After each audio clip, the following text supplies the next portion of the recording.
In the deep silence of prehistory, before the rise of empires and kings, there were only small bands of humans scattered across the wilderness. They hunted, gathered, and survived in a world that cared little for mercy.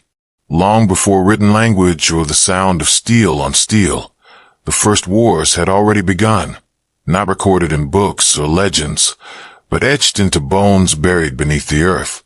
When we imagine ancient battles, our minds turn to cinema, choreographed duels, warriors clashing under the sunset, and the dramatic glory of survival. But reality, uncovered through archaeology, tells a story far darker. The truth is that prehistoric battles were not heroic. They were desperate. They were slow, intimate, and brutally personal.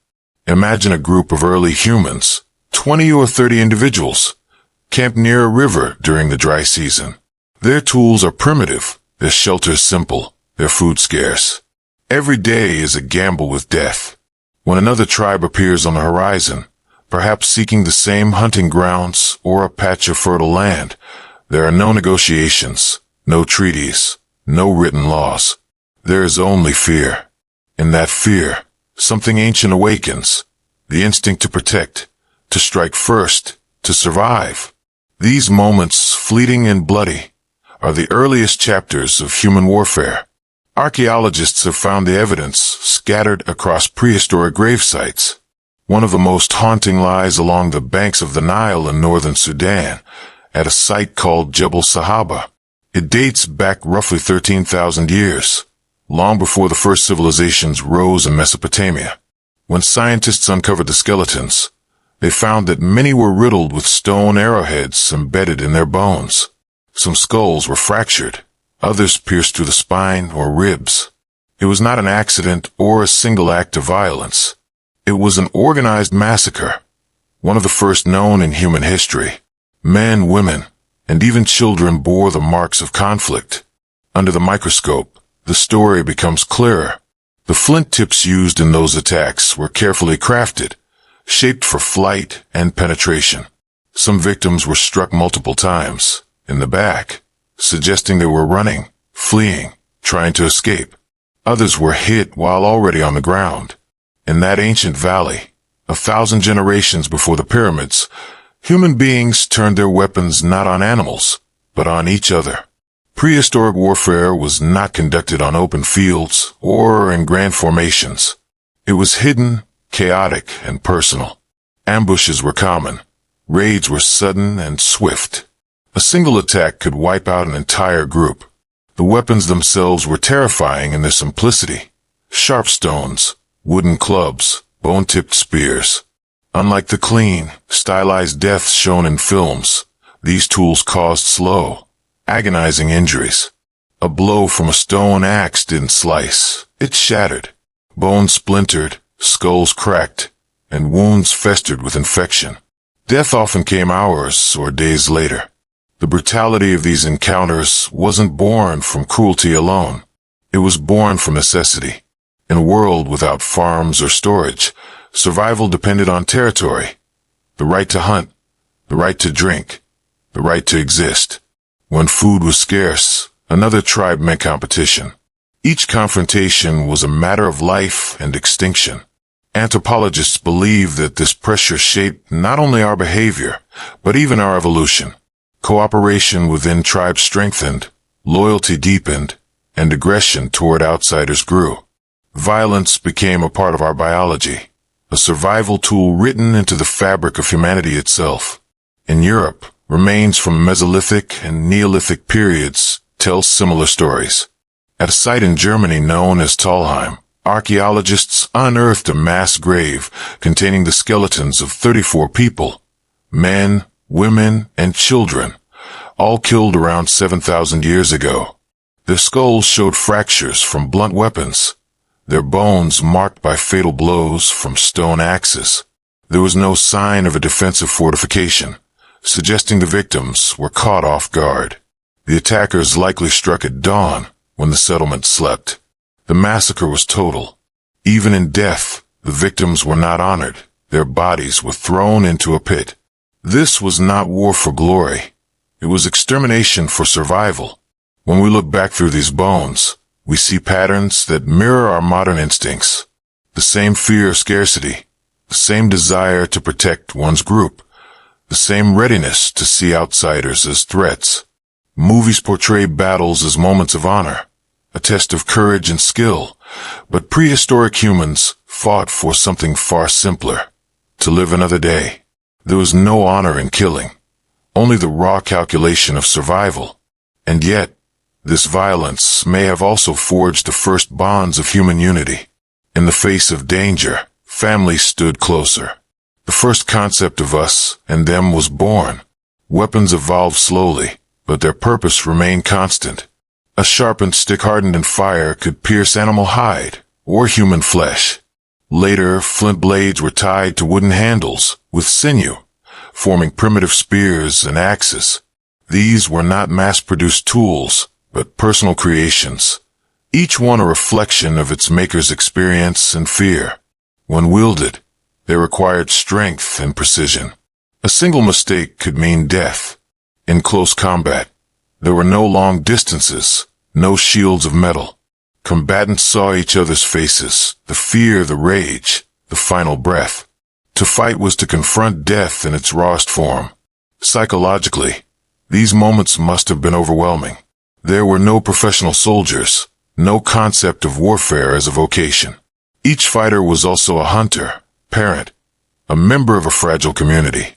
When violence erupted, it shattered not only bodies, but minds.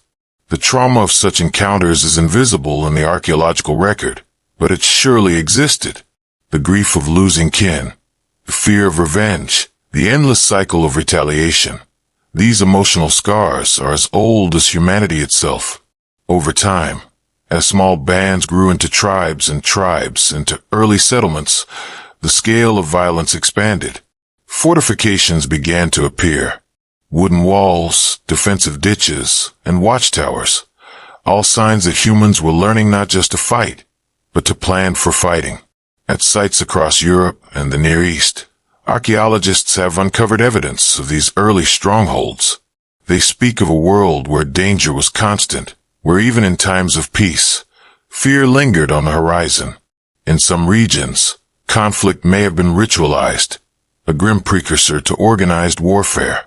Skulls found in caves show signs of deliberate defleshing, possibly as part of post-battle rituals, or ancestor worship. Human remains mixed with animal bones suggest that victory and death were closely tied to belief. To kill might have been not only an act of survival, but a way to appease spirits or claim dominance in a world ruled by unseen forces. As the millennia passed, humans began to settle, farm, and build. Yet the shadow of prehistoric violence never disappeared. The same instincts that drove the first ambush at Jebel Sahaba echoed in the battlefields of history, from the bronze swords of Mesopotamia to the iron spears of Greece. What began as tribal survival evolved into conquest and empire. But deep within, the origins were the same: fear, need, and the unrelenting will to survive. To truly understand the brutality of prehistoric warfare, we must step away from the modern lens. There were no rules of engagement, no prisoners, no mercy. A single encounter could erase an entire genetic line from existence. Archaeologists studying DNA from ancient remains have found sudden disappearances of genetic groups, signs of extinction not from natural disaster, but from violent conflict. These were genocides on a microscopic scale, long before the word existed. And yet, violence alone does not define our ancestors. Every battle also revealed the spark of something profoundly human: the instinct to protect one's children, the ability to plan, to cooperate, to sacrifice. The same intelligence that crafted weapons also invented healing, art, and language. Perhaps that is the paradox of humanity: the capacity to destroy and to create, born together in the fires of survival. If we could witness one of those ancient battles, just for a moment, it would not resemble the scenes we know from film. There would be no roaring crowds or polished armor, only the heavy breathing of hunters turned killers. The air would smell of sweat and dust, the ground slick with blood. Stones would fly through the air, striking without precision. A single cry could mean victory or loss. And when it ended, silence would fall, the kind of silence that swallows time itself. The victors would scavenge what they could: weapons, food, perhaps the remains of the fallen. There were no funerals, no songs of triumph, only survival. Even after the fighting stopped, the consequences lingered. Fear would drive the survivors deeper into forests or mountains. New alliances would form, new enemies remembered. Children would grow up with stories of blood and loss, shaping their understanding of the world. This cycle of violence and memory became part of human identity. We are, in many ways, descendants of those who fought and endured. Modern science continues to uncover traces of these forgotten wars. CT scans reveal fractures healed and unhealed, evidence of repeated injury, signs that some individuals fought more than once. In one remarkable discovery, the remains of a man from around 10,000 years ago show a healed skull fracture, only for him to die later from a new blow in the same place. His life tells a story of survival and violence, lived and relived until death. These are not isolated tales. They are the collective memory of our species, written in bone. And perhaps the most haunting truth is that prehistoric warfare was not an exception. It was the norm.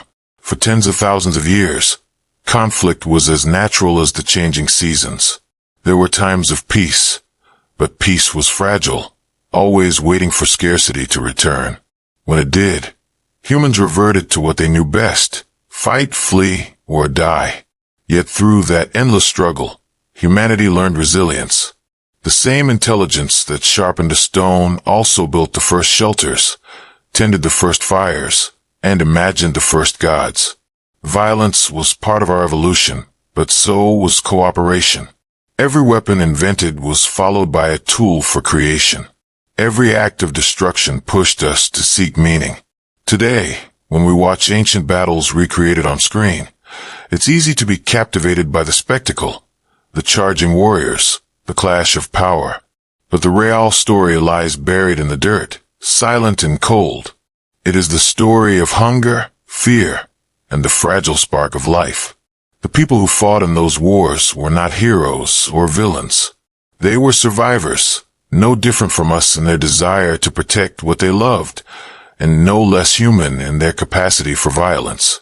As the camera fades over the ancient landscapes, the windswept plains of Africa, the frozen valleys of Europe, the dusty riverbeds of Asia, we are left with a quiet realization. Every bone unearthed, every weapon found, every scar preserved in the fossil record is a reminder of where we came from. Our history is written not only in our achievements, but in our endurance. The prehistoric world was a place of unimaginable hardship, but also of beginnings.